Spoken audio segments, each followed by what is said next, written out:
ഇപ്പൊ വരും. എന്തായാലും ലീവല്ലേ, കാണാൻ ഞങ്ങളെ മോന്റെ രാജകീയമായ വരവ്.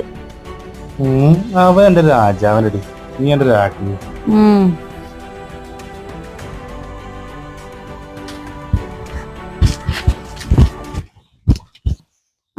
ദാ വരുന്നി. എന്താ അത്ര നേരം വൈകിയത്? അത് ഒന്നുമില്ല. അല്ല, അച്ഛന് ജോലിക്ക് പോയിട്ടില്ലേ? എന്താ കളഞ്ഞിട്ടിയ വേഗം നോക്കട്ടെ, എന്തേലൊക്കെ കിട്ടിയിട്ടുണ്ടാവും. ചെടിയോട് പോരെ അവളെ താപ്പര് ചെരുപ്പൊരി കച്ചനോട്ടി ഇപ്പൊ കച്ചു